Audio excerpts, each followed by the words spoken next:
Once again, good morning to you, our dear classmates and you, Sir Jess. After our interactive introduction, where we have an icebreaker, let us get into our topic, the theory of utilitarianism.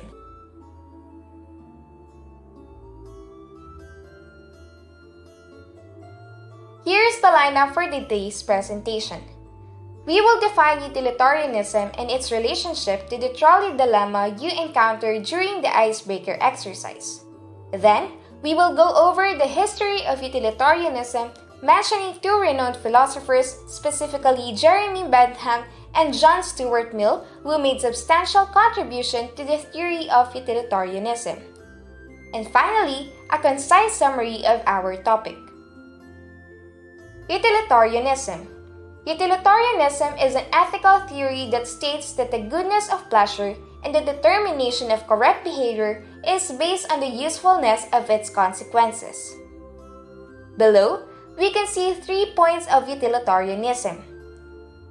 First, its system of ethics emphasizes the consequences of actions. To determine whether an action depicts goodness or badness, we have to base it on whether it became useful in contributing to a specified purpose for the greatest number of people. Second, it is consequentialist. Consequentialism is an ethical theory that judges whether something is correct or not by its consequences. Hence, in utilitarianism, the moral value of actions and decisions is based solely or greatly on the usefulness of their consequences.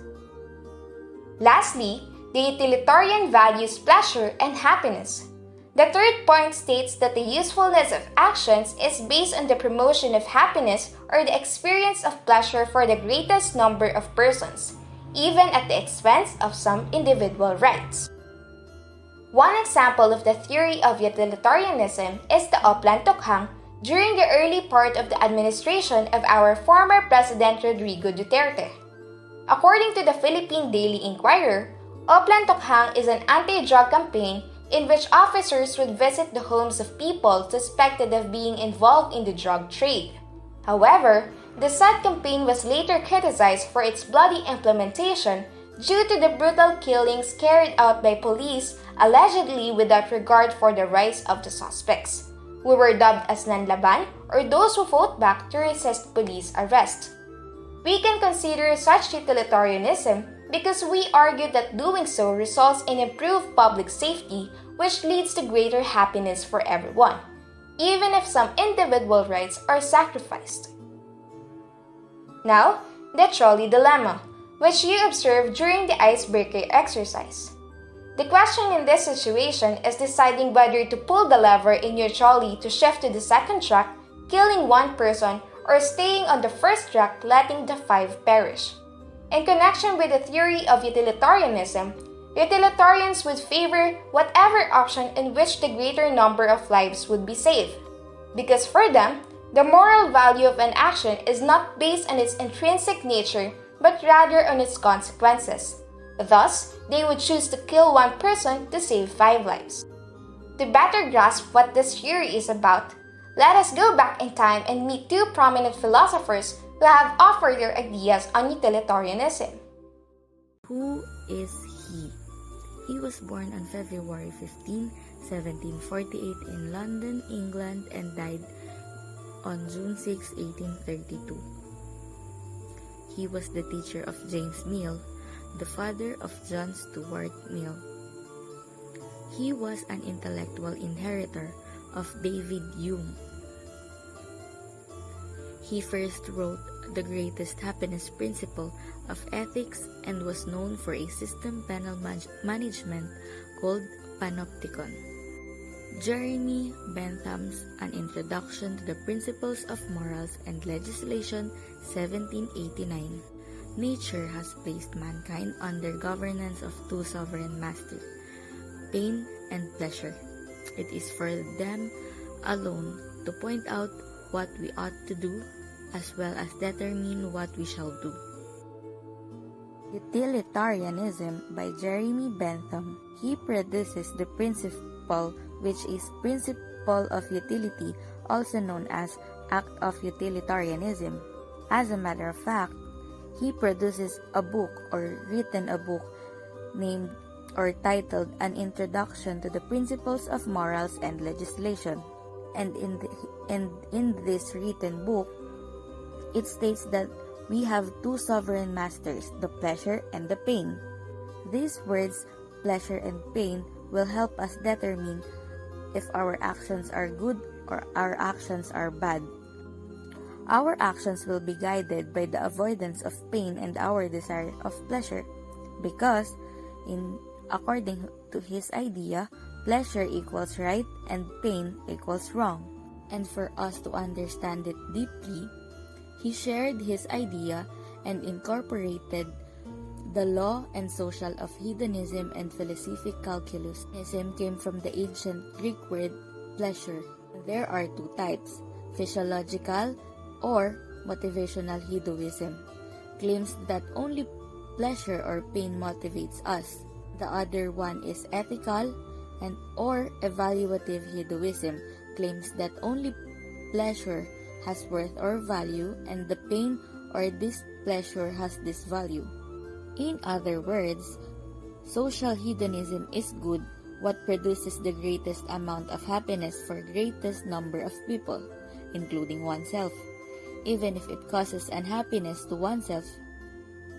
Also, Jeremy Bentham asserted both physiological and ethical hedonism with the first two sentences of his book, An Introduction to the Principles of Moral and Legislation.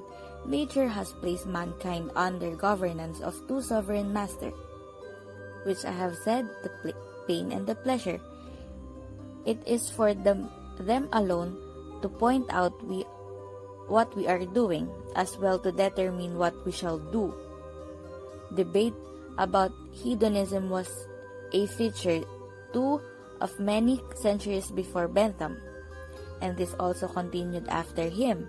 Other key contributors to these debates over hedonism included Plato, Aristotle, Aquinas, Butler, Mill, and other people who has the idea same with Bentham.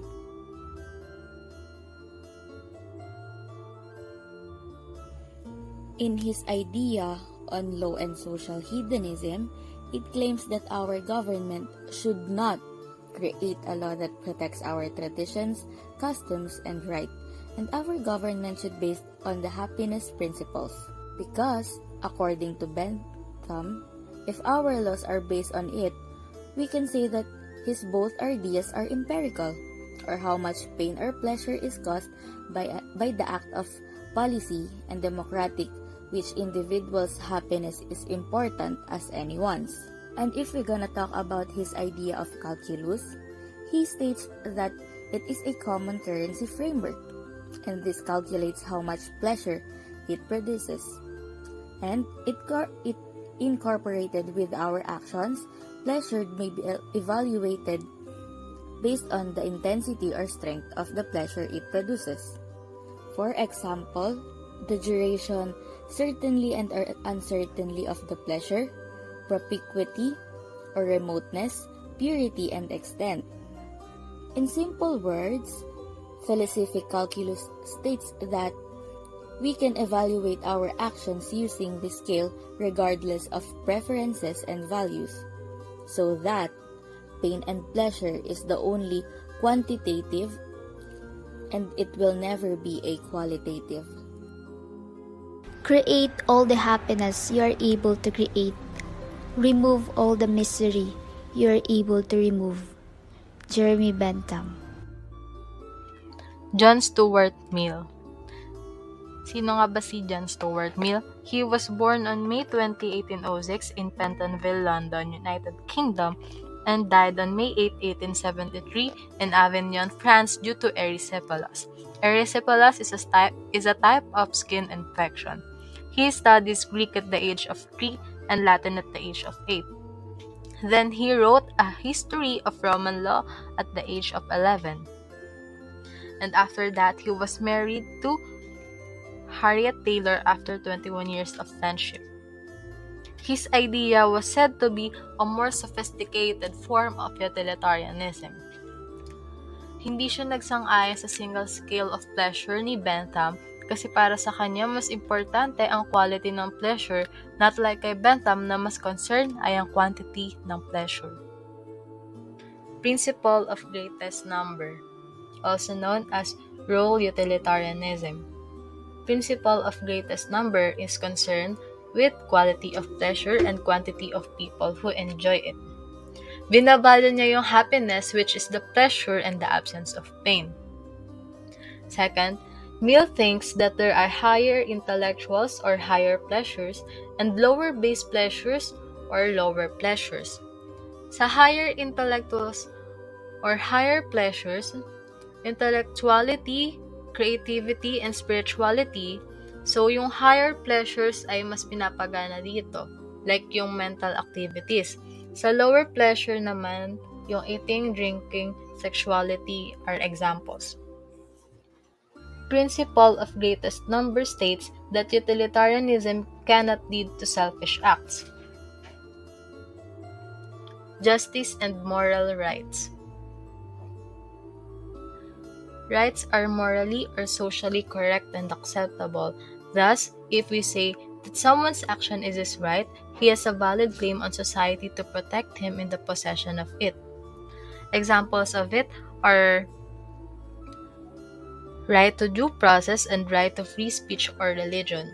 Nadja-justify din itong mga examples na to kasi they contribute to the general good. The only purpose for which power can be rightfully exercised over any member of a civilized community against his will is to prevent harm to others. John Stuart Mill. To summarize, utilitarianism asserts that one's actions and behaviors are good insofar as they are directed toward the experience, which refers to the usefulness of one's actions and behaviors' consequences. We have two philosophers who gave their ideas on the said matter: Jeremy Bentham with his principle of utility and John Stuart Mill with his principle of greatest number.